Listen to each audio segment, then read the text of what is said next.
Bonsoir à tous. Je suis très heureuse de vous retrouver ce jeudi 20 janvier. Il est 19 heures et nous allons donc commencer ce cours ensemble.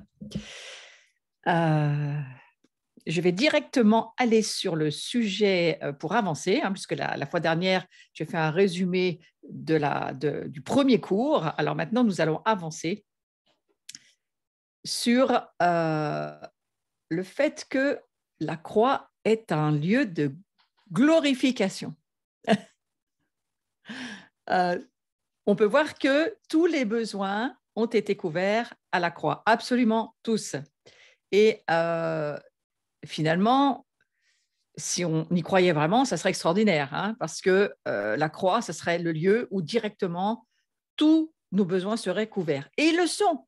Mais la chose, c'est que avant qu'ils le soient réellement, il va falloir travailler aussi dans notre propre vie à monter le niveau de foi qui est le nôtre. Mais ceci dit, on va quand même poser cette situation actuelle pour dire, voilà, la croix est le lieu où tous les besoins humains ont été couverts. Et on va lire Galates chapitre 6, verset 14. Et on va voir ce verset qui dit « Pour ce qui me concerne, loin de moi la pensée de me glorifier d'autre chose que de la croix de notre Seigneur Jésus-Christ, par qui le monde est crucifié pour moi, comme je le suis pour le monde. » Donc Paul, il n'avait qu'une chose dont il pouvait se glorifier, c'était la croix de son Seigneur Jésus-Christ. Et puis cette déclaration, elle est tout de même très surprenante, parce que si on considère qu'à l'époque de Paul, la croix était l'incarnation absolue de tout ce qui était honteux et répugnant, alors on peut bien penser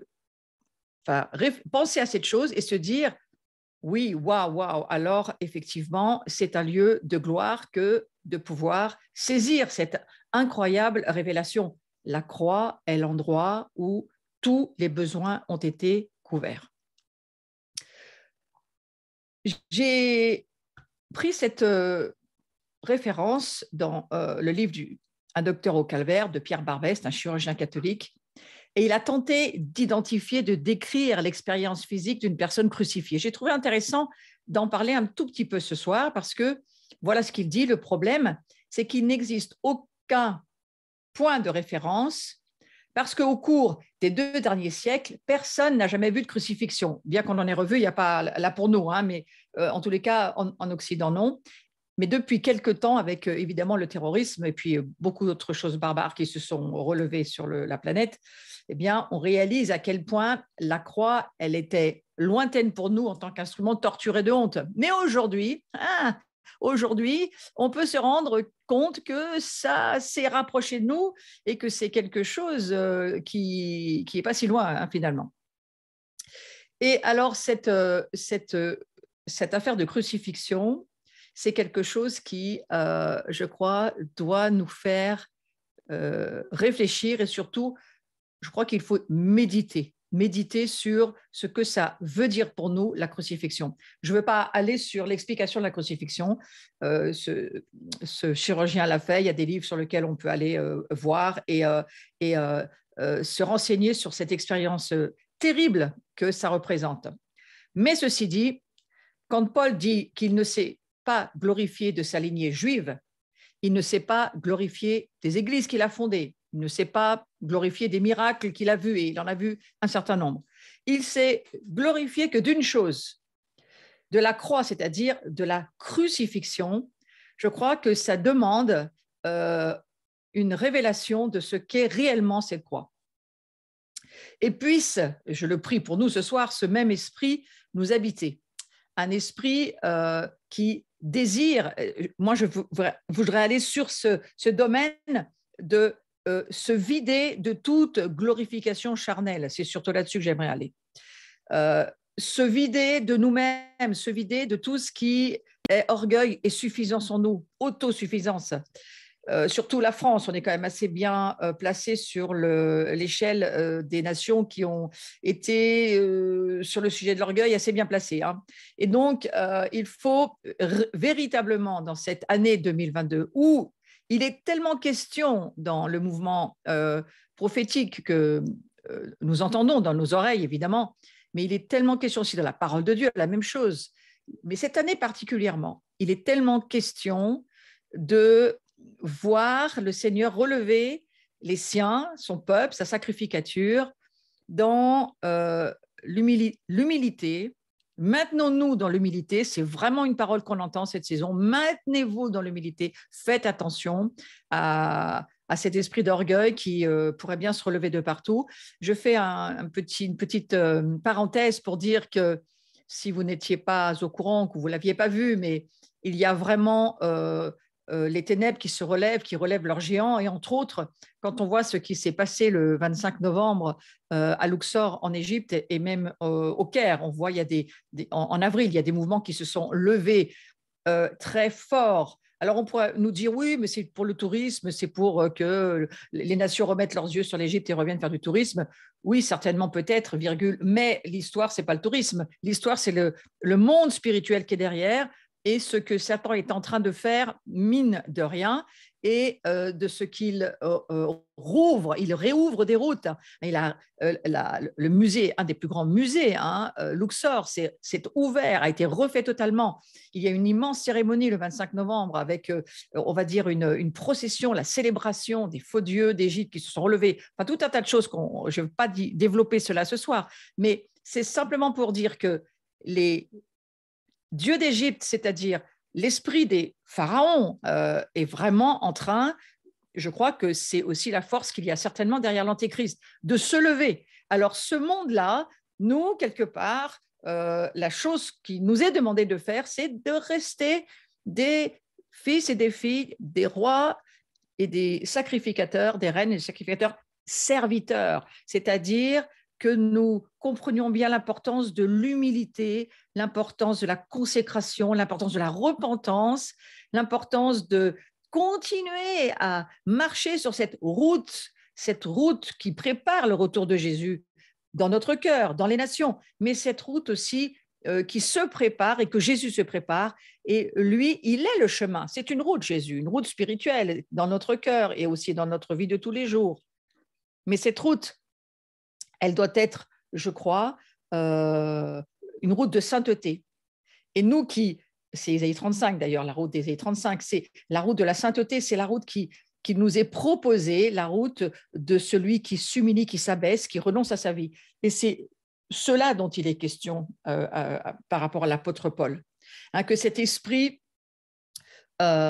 d'humilité, cet esprit de consécration, cet esprit de repentance, cet esprit d'abandonner nos vies, hein, pour laisser Jésus vraiment régner dans la nôtre, dans notre vie à nous, eh bien, c'est se vider de la glorification personnelle, de cet esprit d'orgueil, d'autosuffisance. Moi, tout de suite, ça me relie à ce qui se passe en ce moment sur la planète, en tous les cas, et surtout à ce que Satan essaye de faire. Il relève l'orgueil dans les cœurs qui se laissent faire, qui ne le voient pas, qui n'en ont pas conscience.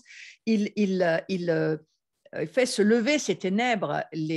Les ténèbres s'obscurcissent de plus en plus. Hein. Lisez Ésaïe 60, 61, c'est tous ces passages-là, où il est question, hein, bien sûr que sur nous se lève la lumière, mais sur les nations s'abat un voile et des ténèbres qui vont de plus en plus être lourdes. Donc, nous devons, je crois, humblement se courber devant la croix, humblement contempler cette croix qui est une gloire, mais ce n'est pas une gloire de la glorification humaine, bien entendu, vous le savez bien, mais c'est la gloire d'un Dieu qui s'est fait homme et qui vient pour servir dans un premier temps. Il est venu servir l'humanité et Jésus nous dit, mais faites la même chose que moi. Jésus est un modèle et Paul va bien le comprendre aussi. Lui qui était pharisien et tellement, je pense qu'il avait quand même une certaine tendance à être imbu de lui-même, hein, avec tout ce qu'il était, tout ce qu'il savait, tout ce qu'il pensait savoir.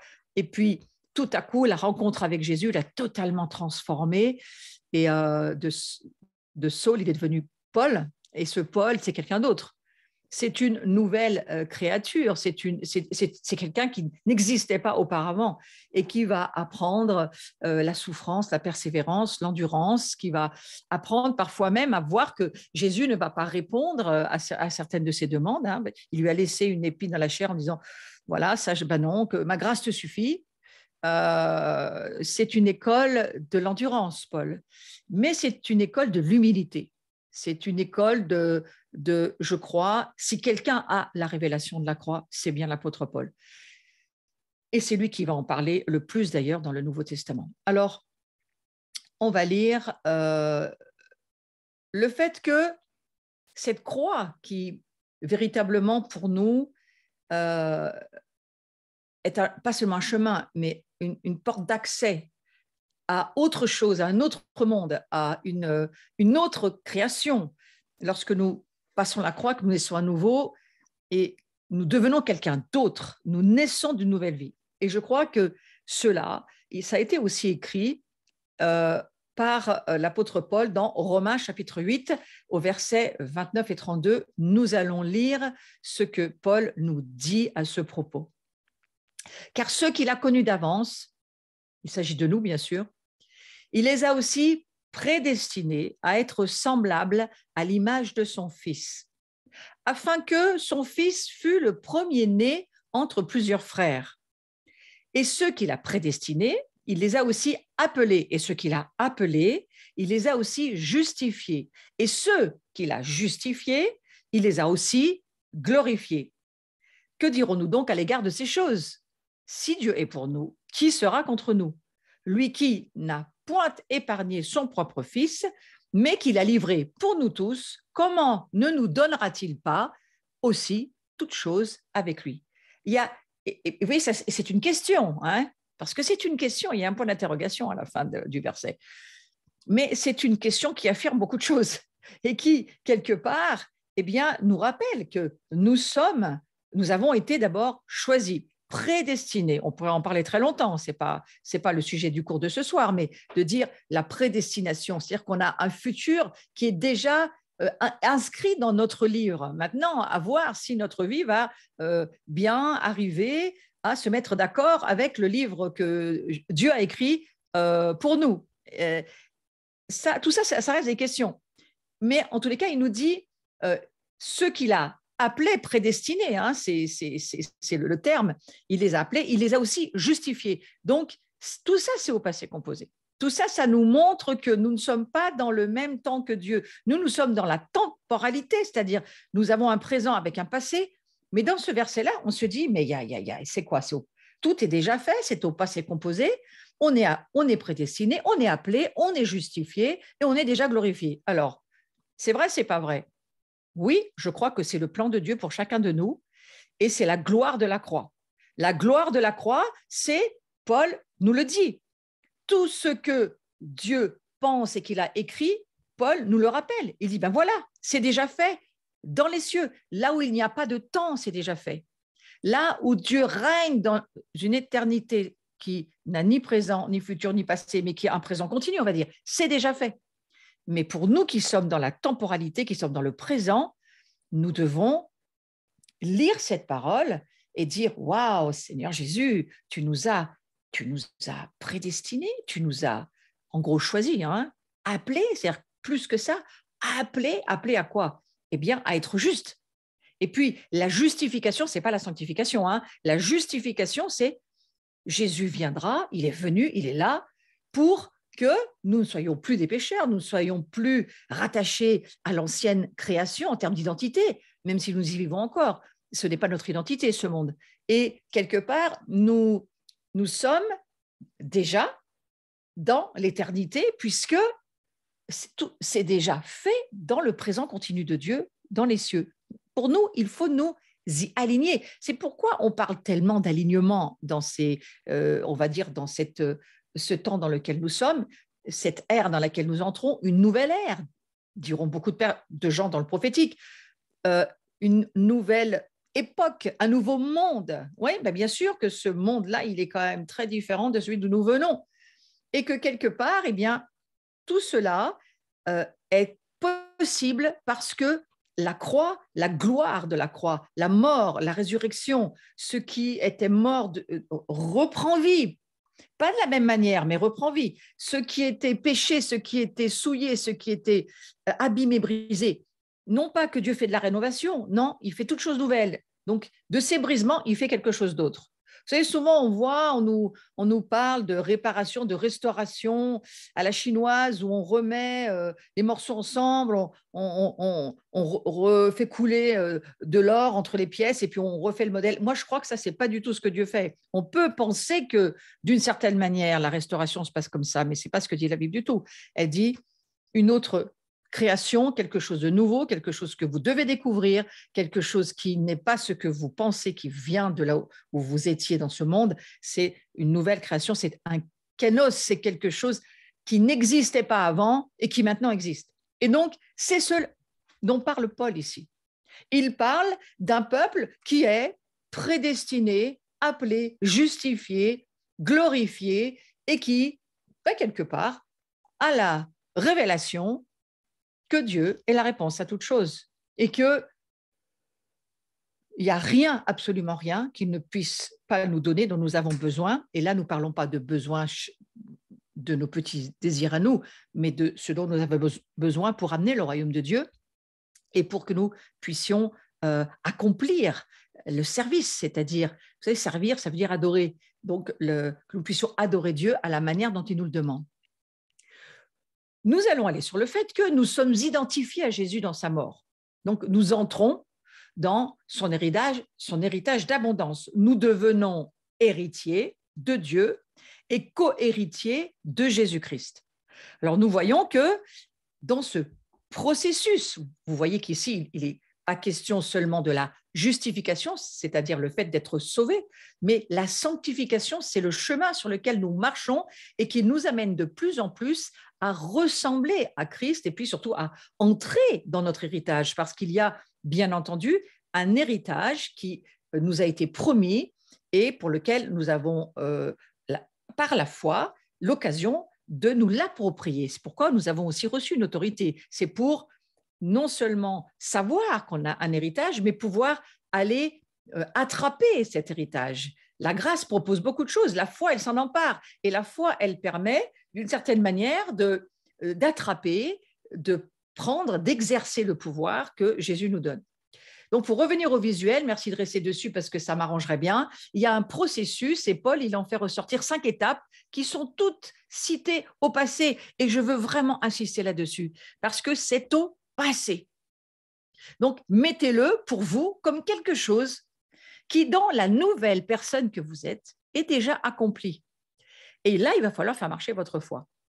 Donc, il est question dans ce passage de Romains 8, Dieu, au verset 29-32, Dieu nous a connus d'avance. Comment c'est possible? Mais parce qu'il est Dieu. Et donc, il nous connaissait même avant que nous soyons, on va dire, incarnés ou même nous soyons nés. Parce que nous sommes en fait une pensée de Dieu. Et nous sommes une pensée et qui, parce que nous sommes une pensée de Dieu, finalement, après cela, Dieu a donné un corps, il a donné une forme, il a fait exactement ce qu'il était écrit dans la Genèse. Donc, il nous a connus d'avance et alors qu'il nous a connus, c'est-à-dire qu'il nous a formés, il nous a pensés, il nous a directement prédestinés. C'est quelque chose, je crois, qu'il faut réaliser.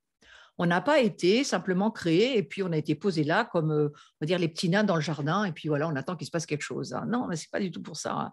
Il y a vraiment dans la pensée de Dieu une pensée de prédestination. Nous sommes sa famille et on va dire, là je suis même avant la chute, je suis carrément au commencement, nous dira le premier verset de la Genèse, au commencement, mais avant le commencement, il y avait bien autre chose. Ça n'a pas commencé à ce verset-là. Dieu était bien avant. Merci si tu peux me laisser voilà, j'ai besoin de garder ce visuel. Donc, puis il nous a appelés par la prédication d'évangile. Donc, c'est la parole de Dieu qui nous appelle. C'est Dieu au travers de une personne, ça peut être un livre, ça peut être... Voilà, par la parole, il nous appelle à lui. C'est la raison pour laquelle il nous appelle. Et puis, lorsque nous avons répondu à son appel, eh bien, il nous a ensuite justifier. Vous allez me dire, mais on avait quand même un peu notre part, nous, là-dedans. Oui et non. Oui, bien sûr, parce que Dieu va toujours nous demander un oui. Il ne fera jamais rien sans qu'on ne lui accorde. Il nous a donné un libre arbitre. Nous avons la capacité du choix. Et le choix, cette année, c'est vraiment un grand sujet. Hein. Nous avons le choix et tous nos choix vont déterminer qui nous sommes, ce que nous allons devenir et est-ce que nous allons pouvoir marcher dans cette prédestination. Donc, ça, c'est un autre point sur lequel je ne m'étends pas, mais lorsqu'il nous a justifiés, eh bien, il ne s'est pas du tout arrêté là. Il ne s'est pas dit, ils sont sauvés, c'est bien, on les met dans un panier et on attend qu'ils attendent qu'on revienne. Non, pas du tout. Il nous a aussi glorifiés. Et nous sommes dans ce temps où nous avons besoin de révélations sur ce que cela signifie. Mais je vais le résumer en un tout petit mot. Il nous a élevés pour partager la gloire avec Jésus dans les cieux en tant que roi et en tant que sacrificateur.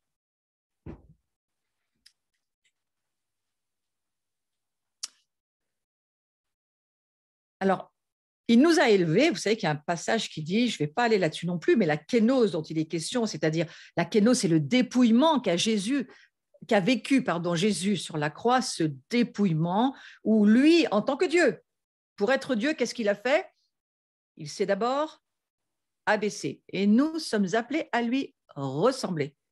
Donc, il nous laissera vivre, nous aussi, cet abaissement, cette forme de choix de nous humilier, de nous repentir, de descendre du piédestal sur lequel nous nous mettons tous plus ou moins à un moment donné de notre vie en tous les cas. Regardez l'apôtre Paul qui était Saul, hein, Saul, il avait choisi, Saul était prédestiné, mais il l'a bien fait tomber de son cheval. Hein, et pour beaucoup d'entre nous, c'est ce que nous devons prier pour notre vie. J'entends pas beaucoup de prières qui disent « Seigneur, abaisse-moi, tiens-moi dans l'humilité, apprends-moi à être un serviteur, un adorateur serviteur, apprends-moi à rester vraiment courbé au pied de la croix ». La plupart d'entre nous, et dans ce monde, même dans l'Église, hein, combien on peut voir cette course à être la souffrance des gens qui sont rien. Alors c'est vrai qu'il y a une vraie souffrance si on n'a pas la révélation de qui on est en Jésus-Christ, mais lorsqu'on a la révélation de qui on est en Jésus-Christ, on n'a plus besoin de courir après ni le besoin d'être connu ou même d'être vu. C'est vraiment pas notre sujet. Alors, je vais aller sur cette idée que Jésus, lui, va vivre cet abaissement de sa personne, de toute sa personne. Et puis, il va même descendre des cieux pour venir dans un corps humain. Donc, s'il y a abaissement, on peut le voir déjà là. Et simplement pourquoi? Parce que c'est un chemin, c'est un protocole, c'est un modèle qui ne peut pas ne pas faire partie de notre vie. La plupart d'entre nous, parfois, ça va prendre toute une vie pour des personnes. Il va falloir une vie pour qu'elles arrivent à baisser la tête, se courber devant Dieu et laisser l'Esprit Saint les convaincre qu'elles ont besoin d'humilité. Parfois, ça demande toute une vie. Parfois, il y en a qui n'y arrivent pas. Je crois que le Seigneur est en train de nous dire, en tous les cas, dans cette saison, il nous veut dans une intimité avec lui, un face-à-face avec lui. Il nous attend dans le lieu secret où il est dans le secret. Il est là dans le secret.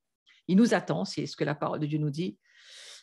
Et il veut nous rencontrer, nous, non pas le personnage qu'on pourrait jouer ou la personne qu'on voudrait être, mais non, il veut nous rencontrer vraiment, nous, et nous faire savoir qu'il nous aime, que quelque part, on lui manque, que lui aussi, il a besoin de ses frères et sœurs. Lui aussi, il a besoin de nous. C'est quelque chose, je crois, qui est en train de venir de plus en plus dans le cœur de ceux qui vivent cette relation d'intimité avec le Seigneur. En tous les cas, moi, je le ressens beaucoup pour moi-même. C'est Jésus qui me dit, tu dis que tu as besoin de moi, mais moi, je te dis, j'ai besoin aussi de toi.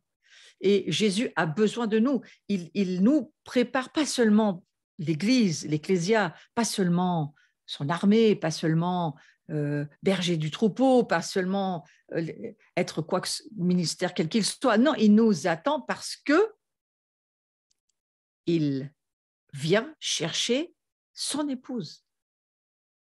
Et le cœur de l'époux cherche l'épouse.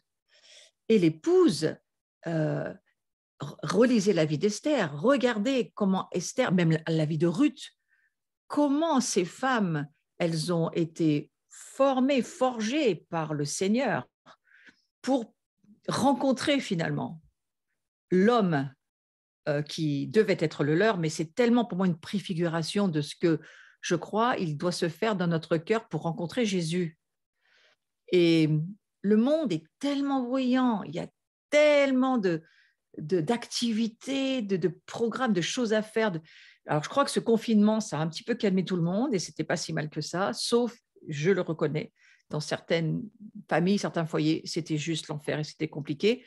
Mais pour un certain nombre de personnes, c'était une occasion. Je ne dis pas que c'était pour tout le monde, mais pour certains, en tous les cas pour moi, ça a été une occasion d'écouter un petit peu le bruit du vent, le bruit dans les arbres, et puis d'avoir une autre relation avec le Seigneur. Et aujourd'hui, c'est un petit peu comme si la vie ne peut pas reprendre comme elle était avant, parce que, voilà, Jésus nous dit, moi, j'ai besoin que tu sois aussi avec moi.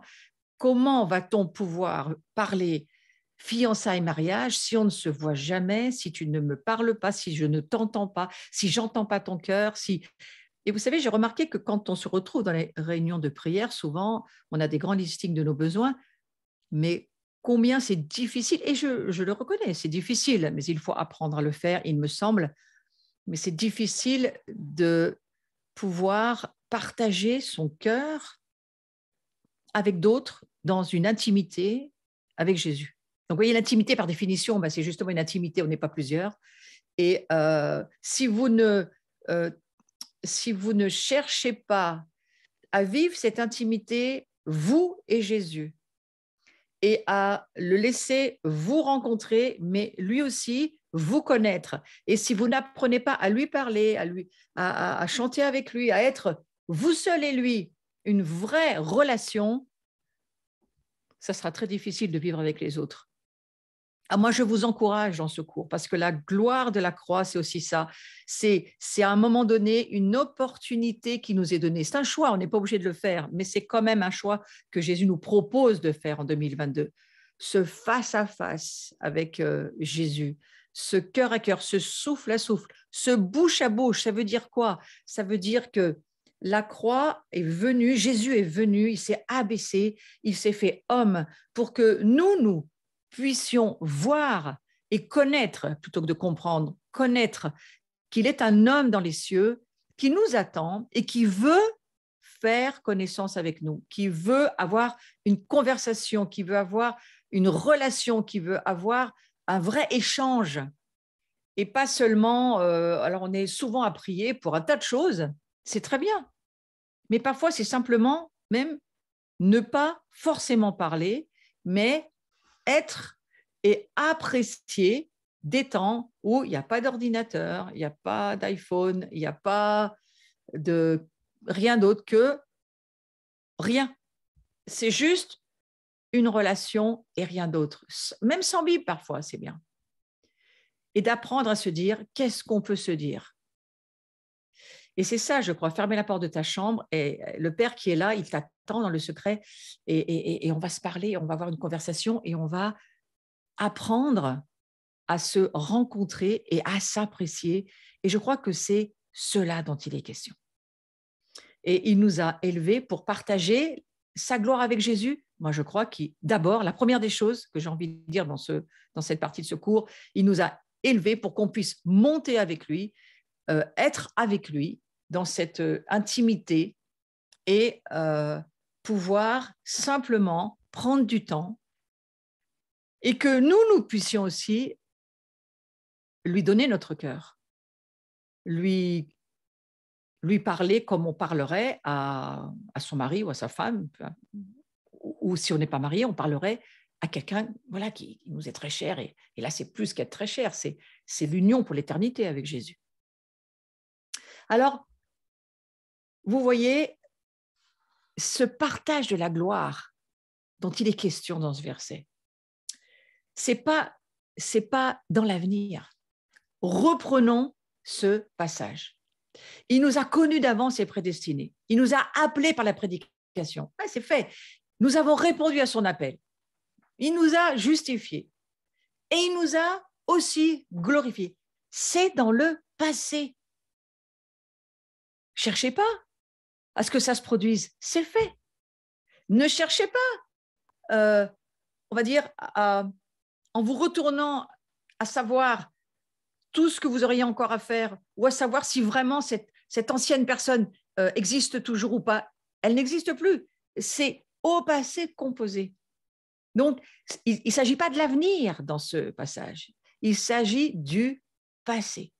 Alors, on va aller sur Colossiens 3, au chapitre 3, verset 1 et verset 4, et on va le lire en gardant dans notre pensée tout ce que nous venons de voir qui fait partie du passé. Si donc vous êtes ressuscité avec Christ, cherchez les choses d'en haut, où Christ est assis à la droite de Dieu. Affectionnez-vous aux choses d'en haut, et non à celles qui sont sur la terre. Car vous êtes morts, votre vie est cachée avec Christ en Dieu. Tout ça, c'est au présent. Quand Christ, votre vie paraîtra, ça c'est au futur, alors vous paraîtrez aussi avec lui dans la gloire. Laissons le futur, revenons au présent. Pourquoi Jésus est ressuscité? Parce qu'on l'a vu tout à l'heure, il veut, on l'a lu, il veut nous élever dans les cieux, dans la gloire, pour partager sa gloire. Mais maintenant, il nous explique un petit peu plus. Parce qu'il nous dit, la gloire de la croix, c'est pour que vous cherchiez les choses d'en haut. C'est quoi les choses d'en haut? Eh bien, il nous le dit. Christ est assis.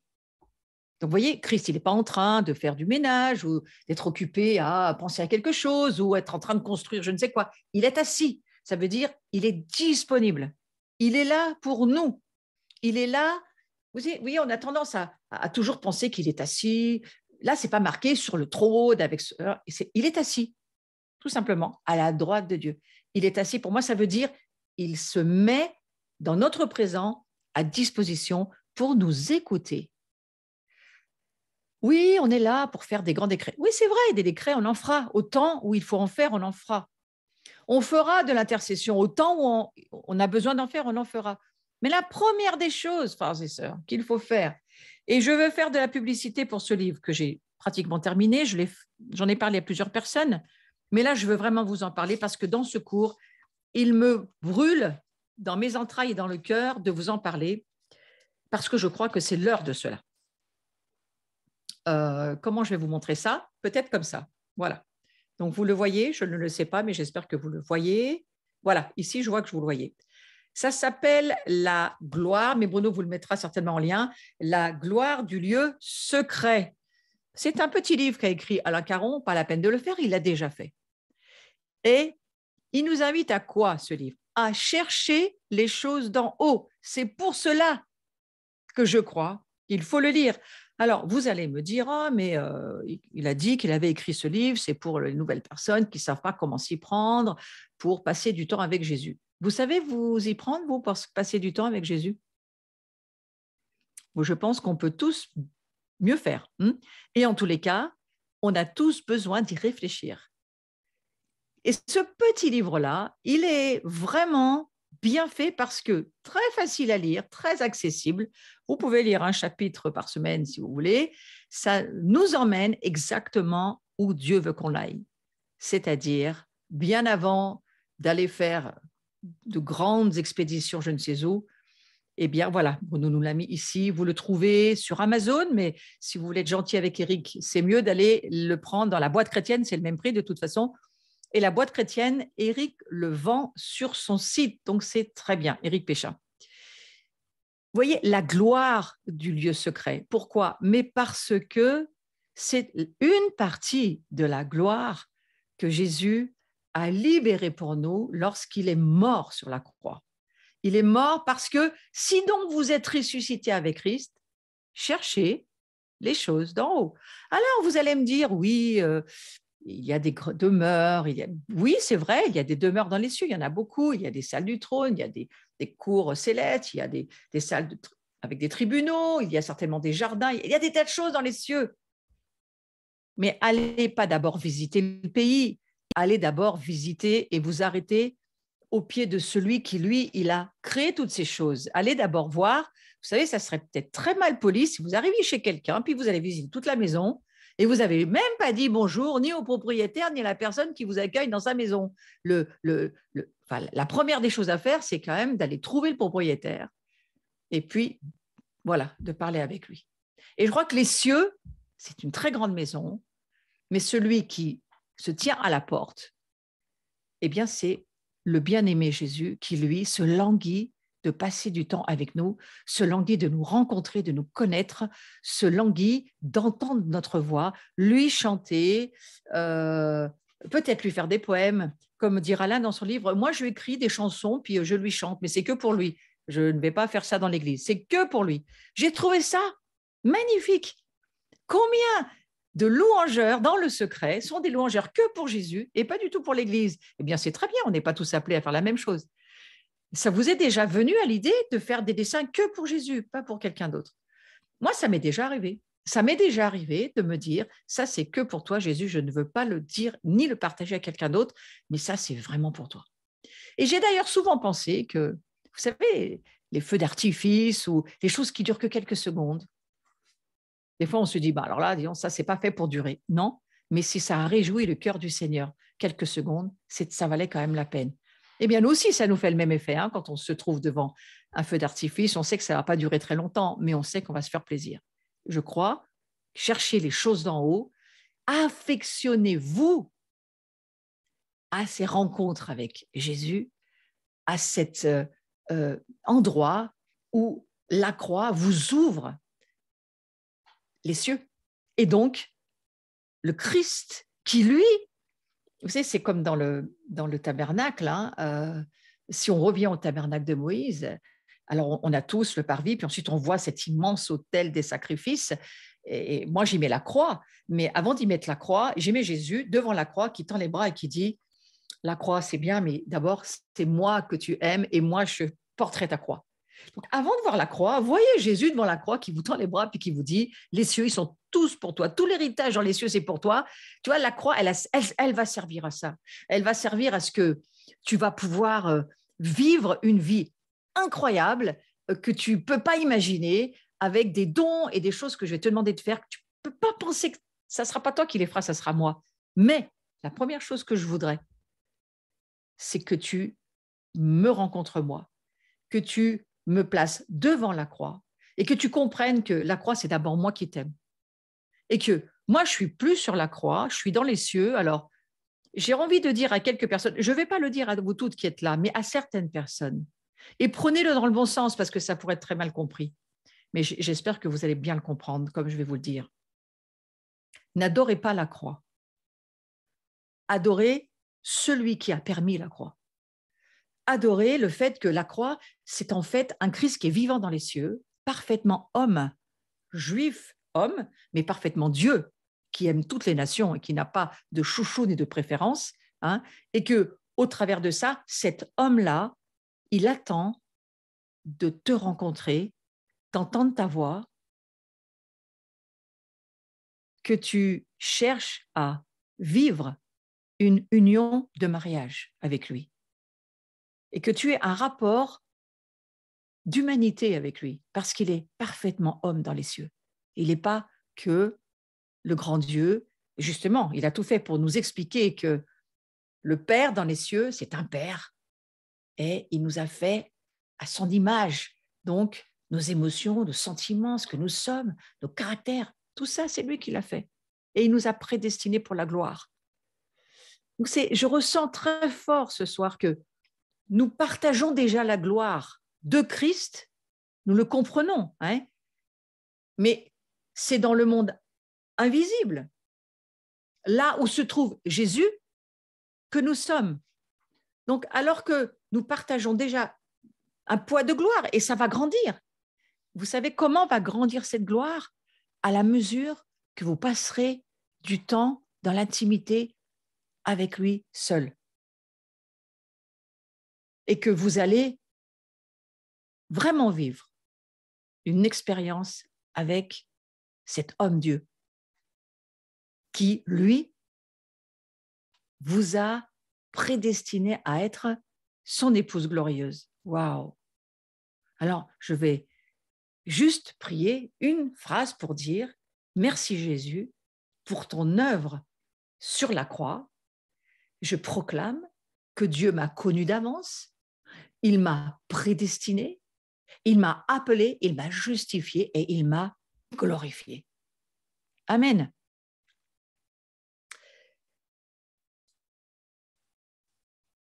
Alors, on va revenir sur l'idée que, en fait, cette croix, c'est l'antithèse du rejet. Vous voyez, je crois qu'il faut saisir la gloire de la croix dans le fait qu'elle fait de nous. Hein, c'est pas seulement une histoire de construction, mais c'est une histoire de verbe d'état. Nous sommes. C'est-à-dire qu'elle fait en termes de nous sommes ses enfants au Père. Nous sommes les frères et les sœurs de Jésus. Donc, c'est une histoire de famille. Et le Seigneur Jésus, le Christ Yeshua, veut vraiment nous faire comprendre que nous sommes une famille, nous ne sommes pas une église avec des ministères, avec des pyramides de je ne sais quelle prise de pouvoir, de droite, de gauche. Il y a ceux qui savent, ceux qui ne savent pas. Non, non, c'est une famille et qu'il veut nous faire savoir qu'il nous aime parfaitement et totalement. Il n'y a rien en nous qu'il n'aime pas de ce que lui nous a prédestinés à être. Alors, c'est quoi l'opposé du rejet? L'humanité et l'Église, dans sa grande majorité, souffrent de rejet. Pourquoi? Parce que je crois qu'il lui manque, il nous manque, je peux me mettre dedans parce que je pense que je n'ai pas encore, bien sûr, du tout toute la plénitude de la révélation, mais je la cherche. C'est pourquoi je contemple la gloire de la croix. Mais donc cet opposé du rejet, cette humanité qui souffre tellement de rejet, et dont l'Église, je le redis, eh bien, c'est parce qu'il nous manque de la révélation, de l'acceptation, de ce Christ parfaitement Dieu qui ouvre ses bras et qui, voilà, et qui nous dit, vous êtes acceptés, puisque tout cela est déjà fait. Vous êtes prédestinés, vous avez été appelés, vous avez été justifiés, vous avez été appelés, justifiés, je ne vais pas en oublier, et puis bien sûr, glorifiés. C'est au passé composé. Ça veut dire, mais vous êtes acceptés. Ça veut dire, il n'y a plus de rejet. Vous ne pouvez plus souffrir du rejet. La lumière chasse les ténèbres. Et la gloire de la croix, c'est qu'elle engloutit les mensonges du diable qui essayent de nous faire croire que Dieu ne nous aime pas, que ça ne va jamais, qu'il y a des tas de choses qui font que Dieu ne peut pas nous aimer, vu les pécheurs que nous sommes. Mais nous ne sommes plus des pécheurs. C'est encore un mensonge de croire ça. Nous sommes sanctifiés, de plus en plus sanctifiés. Bien sûr, il y a des conditions. Hein. Si nous lisons la parole de Dieu, si nous obéissons à ce que Dieu nous dit, si nous laissons la parole de Dieu nous purifier, nous sanctifier, la parole de Dieu, c'est elle qui nous transforme. Elle est puissante, la parole. C'est une épée qui tranche, mais c'est aussi une substance qui transforme même la matière. Vous avez des gens guéris, des gens qui retrouvent des guérisons intérieures, des guérisons physiques. C'est la parole, Dieu parle, les choses arrivent. Il a créé le monde en parlant. Pensez bien qu'il peut changer quelque chose dans votre vie en parlant par sa parole. Mais l'important, c'est de comprendre que nous sommes vraiment acceptés. C'est la gloire de la croix. Et par simple définition, le rejet, c'est le sentiment de ne pas être désiré ou bien de ne pas être aimé malgré votre désir de l'être. Ou encore, ça peut être le désir d'appartenir à un groupe duquel vous vous sentez exclu. Vous voyez, il y a des gens qui sont à l'église, mais ils ne se sentent pas du tout inclus dans le corps dans lequel ils vont le dimanche. Alors, ils se sentent exclus. Ils vous semblent toujours être en dehors du cercle. Il y a des gens qui, l'église même souffre de ça, sans jamais pouvoir pénétrer dans le cercle. Et l'une des raisons pour lesquelles tant de gens semblent souffrir d'un problème de rejet, aujourd'hui, hein, eh ben, c'est la forme de notre société, c'est les pressions qu'elle engendre, c'est particulièrement celles qui causent les déchirures familiales, mais aussi aujourd'hui tous les comportements que nous imposent les mesures sanitaires. On a presque l'impression que c'est fait pour ça, d'exclure et de rejeter tout ce qui pourrait parler, être, relation. L'opposé du rejet, mes amis, c'est quoi? Eh bien, c'est l'acceptation. J'aime la dernière partie d'Éphésiens, chapitre 1, verset 6, et qui dit « Sa grâce », on parle de Dieu, qu'il nous a accordé en son bien-aimé. Il nous a accordé. Accordé, ça veut dire qu'il a mis ses violons en accord, hein, sa parole avec Jésus et le Fils. Ils se sont accordés pour dire « Tu deviens leur grâce, mon Fils. Moi, je t'aime tellement et je les aime tellement, mais vu leur péché, impossible de les rejoindre, toi, tu vas faire le pont. » C'est pour ça que la croix, c'est cette, à la fois cette verticalité, mais aussi cette horizontalité extraordinaire. Jésus qui tend ses bras. Et j'aime tellement qu'on puisse penser, non pas que voir la croix, mais voir Christ parfaitement homme devant la croix qui nous ouvre les bras. Et il n'est plus du tout sur la croix aujourd'hui. Il a payé une fois pour toutes, mais il est éternellement sur la croix, on va dire, dans le monde où il n'y a pas de temporalité. Ça, ce sacrifice, il est perpétuellement présent. Votre cerveau ne suit pas, mais votre esprit peut comprendre. Donc, Jésus, le véritable et unique Fils de Dieu, lui, il va être à un moment donné rejeté sur la croix, parce que le Père lui dira, « Fils, maintenant, ma grâce va couler au travers de toi, mais il faut que tu payes pour eux pour qu'ils n'aient pas besoin de payer ça. » Et c'est pourquoi le remède le plus sûr à nos problèmes, c'est de croire que Jésus a porté notre rejet et tout le reste. Hein, le rejet, mais c'est peut-être la chose qui fait le plus souffrir l'humanité aujourd'hui, afin que nous soyons accueillis auprès du Père, tout comme lui. Donc, lorsque le Père va dire au Fils, « Tu es ma grâce », et au travers de toi, au travers de ce sacrifice, au travers du fait que tu t'offres et que tu payes pour eux, eh bien, ils deviennent ce que toi, tu as vécu et ils mourront à leur vie, leur ancienne nature, leur ancienne vie, avec une âme déchue, avec des désirs de la chair charnelle, que là, vraiment, il faut que ça, ils y renoncent, mais ils vont devenir une nouvelle création, de nouvelles créatures. Et au travers de cela, ma gloire, elle est pour eux. Waouh! J'espère que vous pouvez le voir dans votre esprit, que ce remède, parce que c'est un remède, hein, c'est une médecine, Jésus. C'est le grand guérisseur, c'est le grand libérateur, mais c'est aussi le grand créateur. Il recrée en nous tout ce que nous laissons et auquel nous renonçons, si nous le demande, hein, on ne va pas le faire de nous-mêmes, mais lorsque Dieu nous demande de renoncer à nous-mêmes, c'est-à-dire à nos désirs, à nos envies, à tout ce que notre âme voudrait vouloir, convoiter, tout ce que ce monde voudrait faire briller devant nous, Jésus dit non, non, non, moi, je t'ai prédestiné pour les choses d'en haut. Ah, je vois qu'il y en a beaucoup qui ont prononcé ce mot.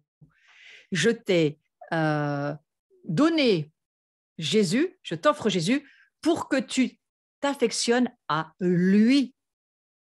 Les choses d'en haut, pour moi, c'est lui d'abord. Avant les choses, c'est lui, c'est-à-dire celui qui ouvre la porte à un monde de gloire, un monde où on est accepté, on est pardonné, on est justifié, on est racheté, on est sanctifié. C'est déjà fait dans les cieux, mais nous, il faut s'y aligner. Mais c'est déjà fait. Vous savez, vous aligner à quelque chose qui est déjà fait, c'est beaucoup plus facile. Parce qu'on ne se bat pas pour la victoire, on se bat depuis la victoire que lui, il a gagnée pour nous. Donc, c'est juste de l'obéissance.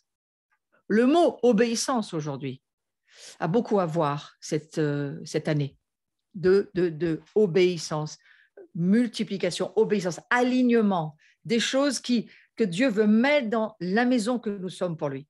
Et je crois qu'il y a vraiment besoin de voir cela. Je veux m'affectionner au Fils de Dieu, à cet homme Dieu qui me tend les bras parce que lui, il est passé par la croix et qu'aujourd'hui, moi, il me demande juste de le croire par la foi. Et la seule chose qu'il me demande, c'est d'obéir à ce qu'il me demande et à ce qu'il me dit. Obéir à ce que je vais entendre. À quoi allez-vous obéir? À ce que vous allez entendre dans vos moments d'intimité avec lui. Si vous voulez entendre au travers des autres Dieu sait si aujourd'hui, vous pouvez entendre beaucoup de choses sur des tas de vidéos, la prophétie pour 2022 de monsieur Untel, de madame Untel, de la confédération Untel, de la coalition Untel, de tout ce que… Tant mieux, ils entendent. Moi-même, je ne vais pas écouter tout, je vais en écouter certains, virgule. Mais je ne vais recevoir que ce que je vis et je partage, que Jésus me dit dans mon intimité avec lui. Je vais dire, ah oui, ça, cela, je l'entends, et cela, oui. Je le reçois, c'est en moi, je confirme. Mais en aucune manière, ça va diriger ma vie. Ça va juste confirmer. Ne cherchez pas votre conversation avec Jésus au travers de l'intimité de quelqu'un d'autre. Mais cherchez ce que Jésus veut vous dire dans une réelle intimité avec lui. Alors, bien sûr, vous pouvez lire des tas de brochures, de livres. Celui-ci, il est excellent, je vous le redis, hein, c'est un livre vraiment excellent. Il va vous donner envie de chercher et de vous affectionner à l'époux, à celui qui vous attend. Et vous amener une discipline, parce que sans cela, nous n'y arriverons jamais, une discipline pour que le cœur de Jésus se réjouisse d'avoir des rendez-vous avec nous. Mais je ne crois pas que nos rendez-vous d'intimité soient les dimanches matins ou autres grandes réunions avec le corps de Christ, une fois par semaine, et puis voilà, c'est fait. Je ne le crois pas. Je crois que c'est autrement que ça va se passer. Et Jésus dit, stop, il a profité, c'est pas lui qui, à mon avis, forcément l'avait prévu, hein, il y a une histoire de prédestination, mais dans les plans du diable, Satan fait ses affaires, toujours.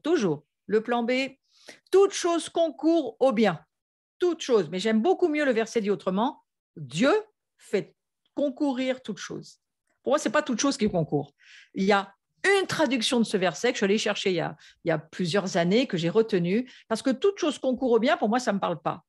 Alors, il y a une traduction, une seule, qui dit ceci, mais qui est aussi reconnue, hein, Dieu fait concourir toute chose au bien de ceux qui l'aiment. Qu'est-ce que ça veut dire aimer Dieu? Passer du temps avec le Fils, dans l'intimité de l'époux qu'il est pour nous et qui va être l'éternité. Donc, si on n'a pas du temps avec l'époux, je ne vois pas de quel mariage on parle. Passer du temps avec le Père, parce que le Père, lui, il y a beaucoup de choses qui veut nous amener en tant que Père et pas en tant qu'époux. Passer du temps aussi à savoir que le Saint-Esprit, lui, il est toujours là. Mais c'est une personne aussi, le Saint-Esprit. Et lui, par contre, vous l'amenez partout où vous allez. Ce n'est pas comme Jésus ou comme le Père. Lui, il est tout le temps avec vous. Donc, il y a quelque chose de particulier avec le Saint-Esprit. La gloire de la croix, c'est de vivre comme ça. Alors, dans ce qui se passe aujourd'hui dans l'actualité, je vais vous dire un truc, Dieu va tout faire concourir pour son bien. Vous ne le voyez peut-être pas pour le moment, ce n'est pas grave. Dieu l'a dit, il a dit tout ce qui va être parce que tu m'aimes, moi je vais le transformer et ça sera glorieux. Vous allez traverser, il va donc falloir traverser la Samarie, c'est ce que j'ai entendu au mois de janvier cette année, j'ai partagé à certains parce que ça peut confirmer à d'autres qu'ils ont entendu la même chose. En aucun cas, ça ne doit vous diriger, mais ça peut confirmer ce que vous avez entendu. Ouais, parce que le prophète, il n'est pas là pour diriger votre vie. Puis moi, je ne suis pas un prophète, d'abord, j'ai une onction prophétique, ce n'est pas pareil. Mais le prophète, lui, quelque part, il va pas du tout être appelé à faire la bonne aventure dans l'Église. Hein, ce n'est pas son appel. Il n'est pas fait pour ça. Il peut donner des paroles parce que Dieu va lui demander, mais il n'est pas là pour diriger votre vie. Jésus dirige votre vie. L'époux dirige votre vie. Dieu le Père dirige votre vie, mais certainement pas les prophètes. Donc, à partir de là, sous Jésus, eh bien, il vous dit, moi, je t'accepte, tu es à moi. Wow.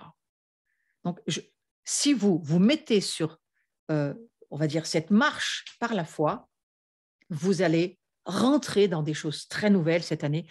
Vous allez donc traverser des expériences. Parfois, ça sera des expériences de désert. Parfois, ça sera des expériences de mort. Ça ne sera pas toujours des expériences faciles. Il y a des choses en nous eh bien, ça va être difficile. Quand Jésus est allé en Samarie, ce n'était pas simple. Parce que les Juifs, d'abord, n'allaient jamais en Samarie, et en plus, certainement pas un Juif parlait à une femme. Donc, tout ce que Jésus a fait, ça ne se faisait pas. Ça risquerait bien de nous arriver cette année de faire des choses qui ne se font pas. Mais si c'est avec Jésus, il faut les faire. Et en plus, pourquoi on va les faire?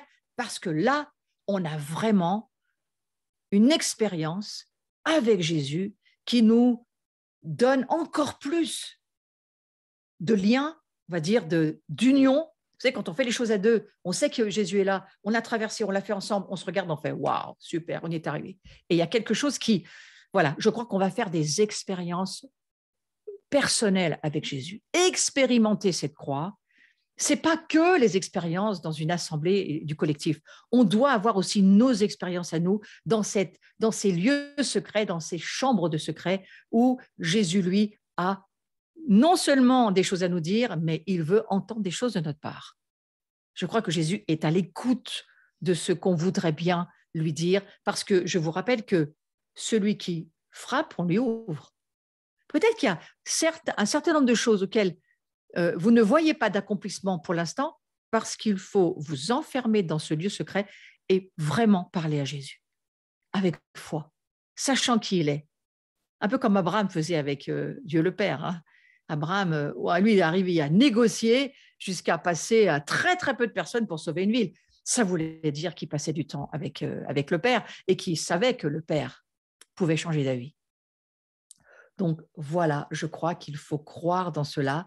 Il faut croire que la famille de Dieu, c'est la meilleure famille qui soit et que nos relations d'épouse à époux, hein, c'est ce dont il est question dans Éphésiens 5. Marie, aimez vos femmes comme Christ a aimé l'Église. Christ aime l'Église comme son épouse, hein, c'est une évidence, en tous les cas dans la parole de Dieu. Et donc, il est question de famille, il est question de fils, de filles, il est question d'enfants, il est question de pères. Donc, cette famille de Dieu, il n'y en a pas d'autre comme la nôtre en Jésus-Christ. Il n'y a pas d'autre famille. Et même si votre famille n'a pas eu soin de vous, peut-être que vous avez été rejeté par votre père, votre mère, peut-être qu'on ne vous a jamais écouté, peut-être que vous n'avez peut-être même pas eu de père et de mère, hein, ça arrive bien sûr aussi. Dieu, lui, il vous veut toujours. Dieu, il a décidé qu'il aurait une famille, que nous étions sa famille, nous sommes sa famille. Et pour cela, parce que c'est l'année où nous allons encore plus parler de la famille. Pourquoi? Eh bien, parce que c'est l'année de la maison. Qu'est-ce qu'on met dans la maison? Sincèrement, famille. Donc, si on parle d'une maison, on va parler d'une famille. Et le chiffre 2, qui veut dire tellement de choses, mais qui veut dire maison, mais qui veut dire aussi le fils dans la maison, eh bien, l'époux, ça nous parle de ceux qui habitent dans cette maison. Alors, même si toute votre vie passée, c'est une affaire de rejet, la porte se ferme, frères et sœurs, parce qu'aujourd'hui, vous êtes maintenant glorifiés, vous serrez les bras de Jésus, vous réalisez par la foi qui vous êtes, vous comprenez que quand Jésus vous prend dans ses bras, c'est pas seulement un époux qui vous prend dans ses bras, mais il vous dit « Hey, il y a un père là qui te prend dans ses bras aussi. » C'est un père de famille. Donc, il y a toute une famille qui vous prend dans les bras. Il y a des frères, il y a des sœurs. Et il ne faut pas, vous savez, votre famille dans la chair, vous allez la perdre. Et ça sera bien entendu douloureux. Et à chaque fois, ces ruptures-là, elles vont faire quoi? Elles vont vous séparer de ce qui est naturel et charnel, mais elles vont vous rapprocher de la famille spirituelle qui, elle, demeure éternellement.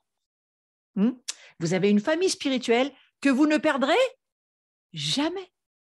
Vous n'allez jamais avoir à l'enterrer. Vous n'avez pas besoin d'aller choisir la couleur des fleurs sur la tombe. Vous n'avez pas besoin de choisir les chants qu'il faudra chanter parce que cette famille-là, elle ne meurt pas. Waouh! Ça, c'est la gloire de la croix. Et le Père nous dit, mais soyez, recevez la révélation, vous êtes acceptés. Dans le bien-aimé, vous êtes acceptés par le Père, vous êtes acceptés par les frères et sœurs, et si l'église dans laquelle vous êtes, c'est encore pas tout à fait ça, eh bien, vous pouvez être la personne qui peut faire changer les choses. Il en faut bien une qui commence et qui va être là pour ouvrir ses bras et amener une onction, quelque chose qui peut aussi changer toute la maison. Vous savez, parfois, un parfum change toute l'atmosphère de la maison. Et nous sommes là pour changer le parfum des maisons de là où nous vivons. Ça, c'est quand même bien l'appel de la France, hein, les parfums, hein, on va se le redire. Donc, lorsque Dieu dit que nous sommes acceptés, je vais finir avec cela, il veut dire que vous êtes l'objet de toute son attention, mais pas seulement, vous êtes l'objet de tous ses soins en particulier. Et tout ce qu'il fait dans l'univers tourne autour de vous. C'est aussi pour ça qu'il dit, mon fils, ma fille, abaisse-toi dans cette humanité, parce que si la gloire, la puissance et l'honneur sont à Jésus qui vit dans ta maison, ça c'est que pour Jésus, mais dans ton humanité, vu qui tu es, c'est pas très dur de t'abaisser devant les autres, parce que tu sais qui tu es et que tu n'as pas besoin d'avoir peur du rejet, puisque le rejet n'existe plus.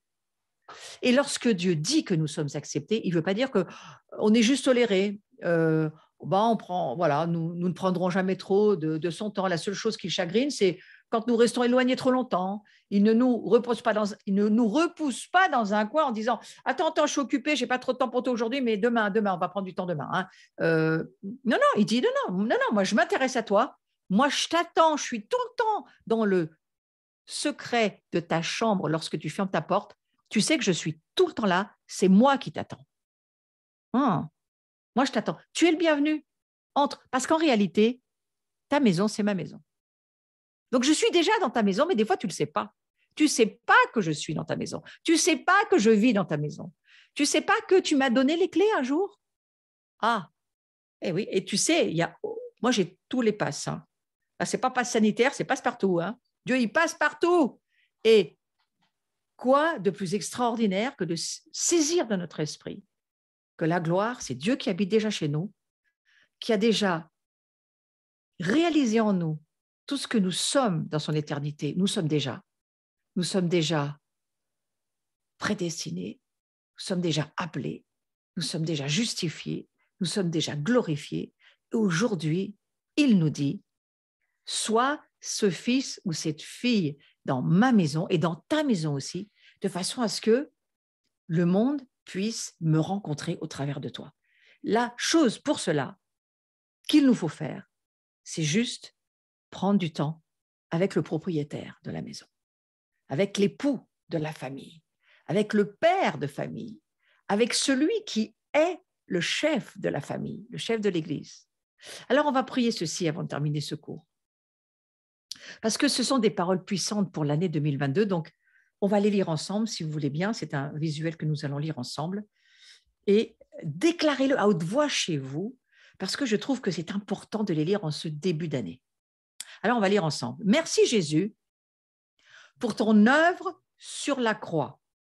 Et je proclame que Dieu m'a rendu acceptable par le bien-aimé. Il m'accueille.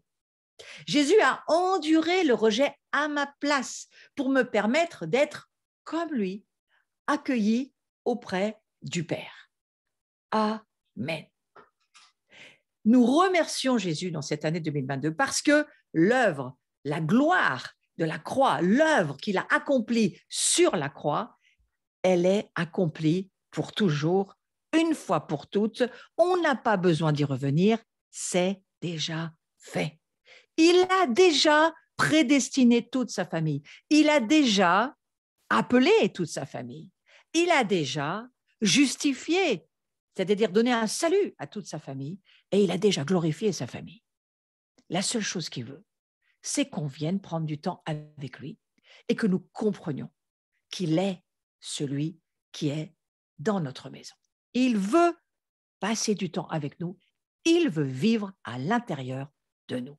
Je te remercie, Seigneur Jésus. C'est une gloire que cette croix pour nous et c'est une gloire que de réaliser ce soir que le temps que tu veux que nous te consacrions, c'est simplement parce que c'est là où notre vie changera, sera totalement transformée, où la gloire prendra le poids et la mesure de l'adoration que nous passerons avec toi. Amen. Amen. Alors voilà, le prochain cours, c'est jeudi 27 janvier à 19h. Nous aurons aussi peut-être quelques annonces, on va voir ensemble. Voilà la petite maison de Jean. Frayer une route pour que la gloire revienne. Eh bien, nous sommes en train, nous aussi, d'y travailler. Hein. Mais cette route, eh bien, nous la vivrons avec Samuel Olivier et Laurent Maréchal qui feront ces temps d'adoration et de nous aider à vivre cette intimité ensemble avec Jésus. Et puis, Carlos Payan et moi-même, et puis vous tous qui serez en présentiel, eh bien, nous allons prendre ce temps et aimer adorer ensemble dans la maison, en vrai, en présentiel à Saint-Étienne, mais vous savez aussi, bien sûr, que c'est possible de le vivre en ligne. Si vous ne pouvez pas nous rejoindre, nous allons libérer un lien sur Zoom pour tout le monde et vous pourrez tous y participer parce que c'est cela que nous voulons faire. Voilà. Ensuite, vous avez ma chaîne YouTube. Je vous remercie pour tous ceux qui êtes abonnés, pour tous ceux qui cliquez sur la petite cloche, comme ça vous avez les notifications. Et je vous remercie pour tous ceux qui m'aident aussi, parce que je vois qu'il y a aussi des soutiens. Il y a des personnes qui me soutiennent. Et puis moi, à chaque fois, eh bien, je dis, ouais, soyez bénis, parce que moi, ça me réjouit lorsque on plante des semences, des finances dans la parole prophétique et dans l'instruction. Vous savez quoi? Vous élargissez aussi dans votre vie un champ pour la moisson. Donc, soyez vraiment toutes et toutes bénies et je vous souhaite une très belle soirée.